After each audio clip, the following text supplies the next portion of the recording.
Yesterday I'm watching some tech news, and this one stat pops up that literally made me pause the video and go, wait, what is he saying?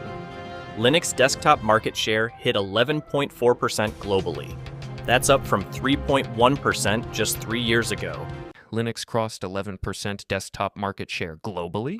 I know this might not be shocking to you, but in 2022, it was barely at 3%, and when researchers surveyed 85,000 new Linux users asking where they came from, 86% said the same name, Windows. Microsoft is losing users at a rate nobody saw coming, and honestly, after seeing why people are leaving, I totally get it. As 86% of people switching to Linux are coming directly from Windows, not Mac, not Chrome OS, only Windows. So obviously the big question is, why? What made millions of people suddenly ditch the OS they've been using their whole lives? Windows 11 did this to themselves. Let me show you what I mean. You boot up your PC, and your start menu packed with ads for apps you'll probably never touch. When you open your settings, suddenly more suggestions pop up. And File Explorer now has this recommended section trying to sell you OneDrive storage. It's like, dude, I paid for this operating system and you're treating me like I'm just using some free mobile app. How is this even okay? And don't even get me started on the forced updates. Your PC just randomly decides, hey, you know that important presentation you're working on? Let me restart without asking.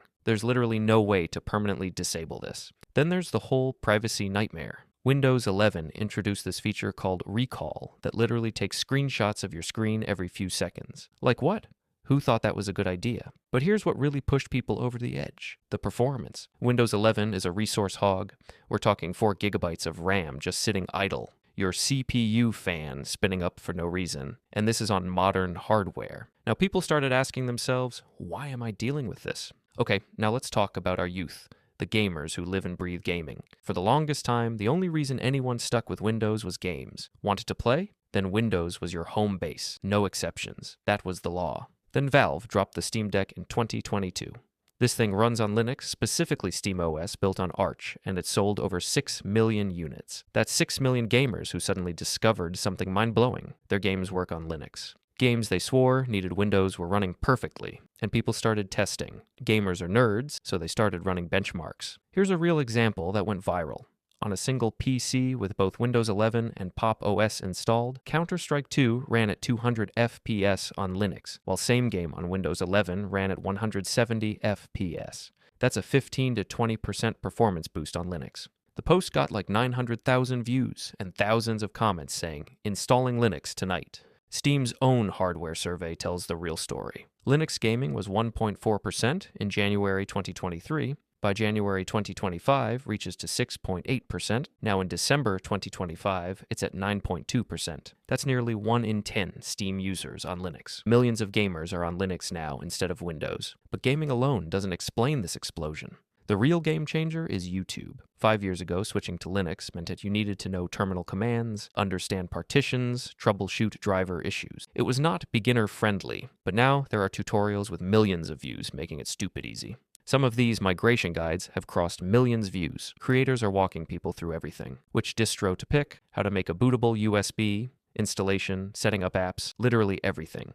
Regular users switching is one thing, but when governments and corporations start migrating, that's when you know something massive is happening. Munich, Germany just moved 29,000 employee computers to Linux. Barcelona did 1,000. Paris deployed Linux to 28,000 systems. These aren't small pilots, these are full migrations.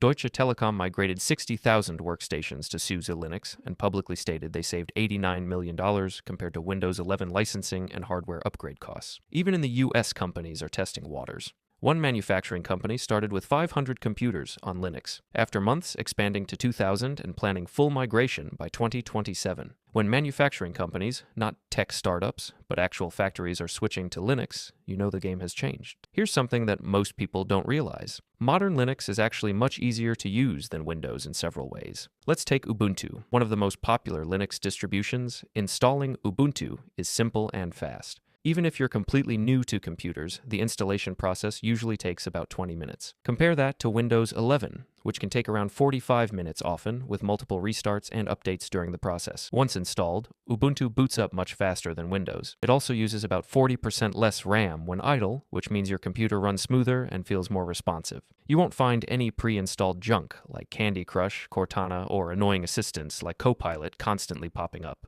Even if something goes wrong, the Linux community is incredibly supportive.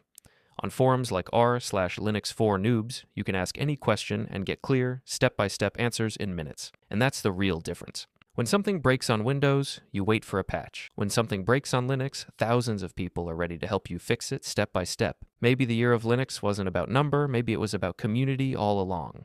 If you're thinking about switching, maybe it's time. So that's all from my side. See you in the next video.